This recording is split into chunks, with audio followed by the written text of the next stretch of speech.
नमस्कार, मैं हूं राज और आप देख रहे हैं प्योर पॉलिटिक्स। जी तो खबर यह है कि राहुल गांधी आजकल खौफ में जी रहे हैं। किस बात का खौफ? ये खौफ है गिरफ्तारी का। उनके ऊपर इतने सारे मामले चल रहे हैं। नेशनल हेराल्ड का मामला है, अगुस्टा वेस्टलैंड का मामला है। अब मैं आपको बताऊंगा कि इन मुकदमों की स्थिति अभी क्या है, किस स्टेज पर है।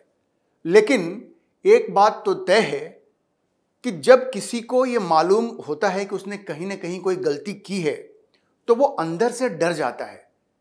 कोर्ट में तो केस चलता रहता है और जब आप देश के महंगे वकीलों अभिषेक मनु सिंघवी और कपिल सिब्बल जैसे वकील जो आधी रात में भी सुप्रीम कोर्ट का दरवाजा खुलवा सकते हैं, ऐसे वकील आपके साथ हों तो आपके हौसले बुलंद होते हैं कि कानूनी दाव पेच से तो मैं निकल ही जाऊंगा। लेकिन जब आप कुछ गलत करते हैं तो उसका एहसास भी आपके अंदर होता है और ये एहसास कई बार आपके हौसले को तोड़ देता है और तब आप एक्सपोज हो जाते हैं, बुरी तरह से एक्सपोज हो जाते हैं। राहुल गांधी भी अभी ऐसे ही एक्सपोज हो रहे हैं। अब सोचिए, गुरुवार की आधी रात 1:52 पर राहुल गांधी के अंदर गिरफ्तारी का खौफ इतना ज्यादा बढ़ गया कि उन्होंने ट्वीट कर दिया कि ईडी के इनसाइडर्स ने उन्हें बताया है। ऐसा लग रहा है कि ईडी का जो कोई इनसाइडर है उसने उनको फोन कॉल किया है। उन्होंने कहा कि ईडी के इनसाइडर ने मुझे बताया है कि उनके खिलाफ रेड पड़ने वाली है। सोचिए, कोई फोन कॉल आया होगा और फिर उन्होंने कहा कि वो चाय बिस्किट के साथ ईडी का स्वागत करने को तैयार हैं। आप समझ सकते हैं कि किस तरह की ये बकवास सी बात लग रही है ये। अब मोदी सरकार में क्या यह संभव है कि ईडी का कोई व्यक्ति राहुल गांधी को इस तरह की खुफिया जानकारी देगा? अब होने को हो भी सकता है। वो कहते हैं ना कि सरकार किसी की हो, सिस्टम तो उन्हीं का है। लेकिन इसके साथ एक सवाल ये भी आता है कि जो ईडी वाले हैं वो भी ये सोच रहे होंगे कि जिस बिस्किट का ऑफर राहुल गांधी हमें दे रहे हैं, कहीं ये बिस्कुट वैसा ही तो नहीं होगा जैसा हिमंत बिस्वा शर्मा ने बताया था। वो पीडी वाला बिस्किट, राहुल गांधी के प्रिय कुत्ते का वो जो बिस्किट है जो प्लेट में रखा रहता है, जो कुत्ता भी खाता है और उनके गेस्ट भी खाते हैं।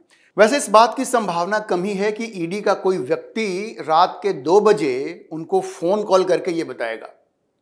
हाँ, ये जरूर संभव है कि उनके अंदर कुछ गलत करने का एहसास हो और उस एहसास ने उनके अंदर गिरफ्तारी का खौफ भर दिया हो।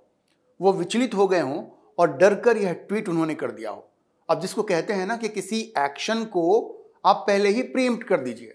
अगर रेड होना भी है तो आप पहले ही चिल्लाने लगिए रेड रेड रेड, तो शायद रेड ना हो। लेकिन वो बार बार भेड़िया चिल्लाने से ऐसा कुछ होता नहीं है। रेड अगर पढ़ना होगा तो पढ़ ही जाएगा, आप ट्वीट कीजिए या मत कीजिए। अब देखिए, भ्रष्टाचार के इतने सारे आरोपों में नाम आने के बाद और आधी रात को उनके इस ट्वीट को देखने के बाद यही लग रहा है कि राहुल गांधी ने दिल्ली के मुख्यमंत्री अरविंद केजरीवाल को अपना नया गुरु बना लिया है, राजनीतिक गुरु। क्योंकि राहुल गांधी की यह हरकत बिल्कुल अरविंद केजरीवाल जैसी ही है। अब अरविंद केजरीवाल को भी अपने और अपने साथियों के ऊपर भ्रष्टाचार के लगे आरोपों में ऐसा लगता था कि शायद उनका जेल जाना तय है। इसलिए वो हमेशा कहते थे मोदी सरकार को कि आओ हमें गिरफ्तार कर लो, अगर तुम में हिम्मत है तो हमें गिरफ्तार कर लो, गिरफ्तार करके दिखा दो। मनीष सिसोदिया के बारे में भी यही कहते थे कि अगर हिम्मत है तो मनीष सिसोदिया को गिरफ्तार करके दिखाओ। सत्येंद्र जैन के मामले में भी ऐसे ही कहते थे। और अब मजे की बात देखिए कि ये सब लोग गिरफ्तार हो गए, कोई पैतरा काम नहीं आया, सबको जेल जाना ही पड़ा। आज खुद मुख्यमंत्री अरविंद केजरीवाल जेल में है। अब मैं से आपको एक चीज बता दूं कि जब 2015 के चुनाव में अरविंद केजरीवाल को भारी बहुमत मिला था तो राहुल गांधी ने एक प्रेस कॉन्फ्रेंस किया था और कहा था कि कांग्रेस को अरविंद केजरीवाल से सीखने की जरूरत है। उन्होंने कहा था कि हमें सीखने की जरूरत है केजरीवाल से पॉलिटिक्स। अब कांग्रेस ने सीखा या नहीं सीखा, लेकिन ऐसा लगता है कि उन्होंने खुद अरविंद केजरीवाल से यह जरूर सीख लिया है कि अगर भ्रष्टाचार के गंभीर आरोप लगें तो क्या कहना है, क्या करना है। ये उन्होंने केजरीवाल से जरूर सीख लिया है। लेकिन उन्हें यह समझना पड़ेगा कि फायदा कुछ नहीं होगा। केजरीवाल भी जेल गए और अगर उनके खिलाफ भी मजबूत केस हुआ तो जेल तो उन्हें भी जाना पड़ेगा। अब मैं आपको एक बात बताऊं कि एक वक्त था जब ऐसा माना जाता था कि गांधी फैमिली को कोई टच नहीं कर सकता। लेकिन आप जान लीजिए कि मोदी सरकार में ये सारी मान्यताएं बदल गई हैं। आपको याद होगा कैसे एसपीजी के रूल्स बदले गए, प्रधानमंत्री के परिवार के लिए, और जब प्रधानमंत्री जबकि ये लोग नहीं थे तो भी नेहरू गांधी परिवार से आने वाले सोनिया गांधी के परिवार के लिए एसपीजी के रूल्स चेंज किए गए। लेकिन मोदी सरकार के आने के बाद ये सारी चीज़ें बदली हैं। वो रूल जो बना था वो भी खत्म हो गया। अब एसपीजी की सिक्योरिटी इनके पास नहीं है। और ये जो मान्यता थी कि गांधी परिवार का ये भौकाल इतना है कि उनको कोई टच नहीं कर सकता, वो भी अब नहीं रहा। राहुल और सोनिया ये दोनों भी अब जमानत पर हैं।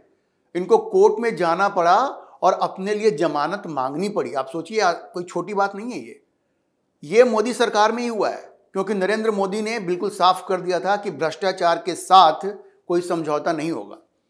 मैं आपको यहाँ बताऊं कि जब अटल बिहारी वाजपेयी प्रधानमंत्री हुआ करते थे तो ये कहा जाता है कि भाई एक अंडरस्टैंडिंग थी कि गांधी परिवार के ऊपर कोई आक्रमण नहीं होगा, मतलब पीएम की फैमिली को, फॉर्मर पीएम की फैमिली को कोई टच नहीं करेगा, ऐसा कहा जाता था। क्योंकि वाजपेयी खुद भी गांधी परिवार के एहसानमंद थे, क्योंकि जब उनको बीमारी हो गई थी, वो कहानी आपने सुनी होगी, तो राजीव गांधी ने उनको अमेरिका भेजा था इलाज करवाने के लिए।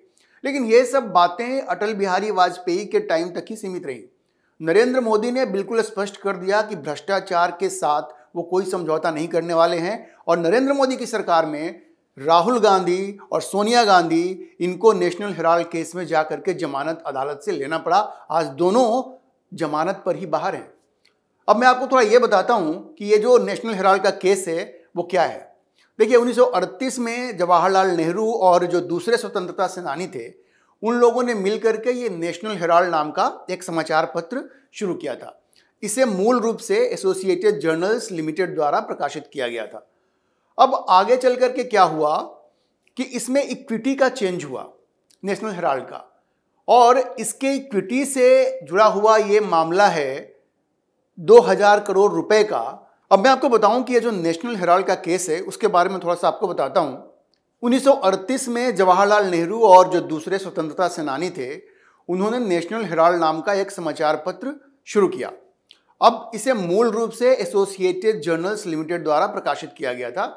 अब ये जो मामला है वो इसके इक्विटी लेन देन का मामला है, जिसमें 2000 करोड़ रुपए से अधिक के संपत्ति के कथित दुरुपयोग का यह मामला है। कांग्रेस से 90 करोड़ रुपए का ऋण मिलने के बाद भी इसे पुनर्जीवित नहीं किया गया, और 2008 में यह समाचार पत्र बंद हो गया। मतलब कांग्रेस ने लोन दिया 90 करोड़ रुपए का, उसके बाद भी ये आगे जाकर के यह समाचार पत्र बंद हो गया। बाद में इसको अक्वायर कर लिया किसने? यंग इंडियन प्राइवेट लिमिटेड, जिसके डायरेक्टर्स में सोनिया गांधी और राहुल गांधी दोनों शामिल थे। ये 2010 में इन्होंने एजेएल का अधिग्रहण कर लिया। तो ये नेशनल हेराल्ड से जुड़ा हुआ मामला है।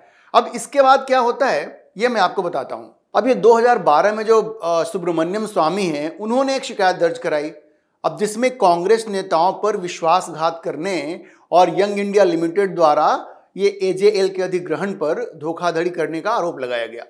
अब देखिए, ये जो आयकर अधिनियम है, इनकम टैक्स एक्ट है, उसके तहत कोई भी पॉलिटिकल पार्टी किसी तीसरे पक्ष के साथ फाइनेंशियल ट्रांजैक्शन नहीं कर सकती, जैसा कि इसमें किया गया, लेकिन इस केस में किया गया।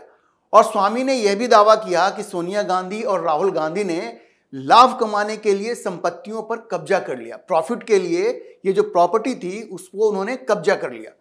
तो ये जो मामला है ये भी अदालत में है, वो चल रहा है, गंभीर मामला है, और उसमें वो जमानत पर है। तो राहुल गांधी को कहीं ना कहीं ये डर है कि उनकी गिरफ्तारी हो सकती है। और बहुत सारे एक्सपर्ट्स भी ये मानते हैं कि ये मामला इतना मजबूत है, एजेंसियों ने इसमें इतना काम किया है कि गिरफ्तारी से इनकार नहीं किया जा सकता। अब एक दूसरा जो मामला है वो अगुस्ता वेस्टलैंड जो हेलीकॉप्टर था, आपको याद होगा, उससे जुड़ा हुआ मामला है, जो इटली से भारत ने खरीदा था। अब इटली में वहां की जो एजेंसीज हैं उनको इसका प्रमाण मिला है कि इस हेलीकॉप्टर को जब भारत को बेचा गया तो इसमें रिश्वत दिया गया, वहां के लोगों द्वारा रिश्वत दिया गया, और किसको दिया गया यह भी बताया गया है उसमें। लेकिन ये सब कुछ अभी उजागर नहीं हुआ है, ये सब, लेकिन उजागर होने में वक्त भी नहीं लग सकता। बहुत संभव है कि उजागर हो जाए। ये बात तो तय हो गई कि अगुस्टा वेस्टलैंड में रिश्वत दी गई है। अब रिश्वत किसको मिली है वो नाम भी आया है, अभी भारत सरकार के पास वो इन्फॉर्मेशन नहीं है। कहते हैं कि ब्रिटिश एजेंसी ने गलती से वो इन्फॉर्मेशन भारतीय एजेंसीज को भेजी, लेकिन बाद में कहा कि आप इसका इस्तेमाल ना करें। अब ये भी संभव है कि कोई तीसरी एजेंसी भारत को इन्फॉर्मेशन दे दे, कहीं और से इन्फॉर्मेशन आ जाए, तो ये केस और भी मजबूत हो जाएगा। तो ये भी आरोप जो है वो गांधी फैमिली के ऊपर, उसमें उनका भी नाम एक तरह से आ रहा है, अभी बहुत कुछ स्पष्ट नहीं है। तो इस तरह के गंभीर केस जो हैं जिसका सामना गांधी फैमिली कर रही है, और नेशनल हेराल्ड केस में तो सीधे राहुल गांधी और सोनिया गांधी जमानत पर है। देखिए, राहुल गांधी ने जो ट्वीट किया है वो इस बात को दिखाता है कि नरेंद्र मोदी का ये जो रिजॉल्व है कि वो करप्शन के साथ, भ्रष्टाचार के साथ समझौता नहीं करेंगे, उसका असर, ये सीधा असर है। राहुल गांधी को ये लग रहा है, उन्होंने ये कहा कि उन्होंने जो चक्रव्यूह की बात करी पार्लियामेंट में, उससे डर करके मोदी सरकार उनके ऊपर रेड करवाना चाह रही है, जबकि हकीकत ये नहीं है। बात यह है कि नेशनल हेराल्ड केस में वो जमानत पर हैं, एजेंसीज अपना काम कर रही हैं, और अगर अरविंद केजरीवाल की गिरफ्तारी हो सकती है तो राहुल गांधी की गिरफ्तारी क्यों नहीं हो सकती? और अगर वो निर्दोष हैं तो उनको इस बात से डरना नहीं चाहिए कि ईडी आएगी, रेड करेगी और वो बिस्कुट खिलाएंगे। भाई क्या बिस्कुट खिलाइएगा? ईडी कोई बिस्कुट चाय पीने थोड़े जाती है। तो अगर ईडी की रेड पड़ती है और राहुल गांधी की गिरफ्तारी होती है तो इसमें कोई आश्चर्य की बात नहीं है, क्योंकि नरेंद्र मोदी ने बड़ा स्पष्ट कह दिया है कि भ्रष्टाचार के साथ वो कोई समझौता नहीं करेंगे। तो ये जो पैंतरे राहुल गांधी अपना रहे हैं, अरविंद केजरीवाल वाले, उनको अपना गुरु मान रहे हैं और गुरु मान करके उनको फॉलो कर रहे हैं, ये उनके बहुत काम नहीं आएगा, क्योंकि जनता सब कुछ देख रही है। और वो ये भी देख रही है कि ये सारे पैंतरे आजमाने के बाद भी अरविंद केजरीवाल जेल में हैं। तो राहुल गांधी को ये नहीं सोचना चाहिए कि इन सारे पैंतरों से उनके ऊपर जो भ्रष्टाचार के आरोप हैं वो खत्म हो जाएंगे। अगर वो दोषी हैं तो उनको सजा मिलेगी, ये नरेंद्र मोदी का वादा है और ऐसा हो भी सकता है। अभी के लिए इतना ही। अगर आपको ये वीडियो पसंद आया हो तो आप इसे लाइक करें, शेयर करें और चैनल को सब्सक्राइब करना ना भूलें।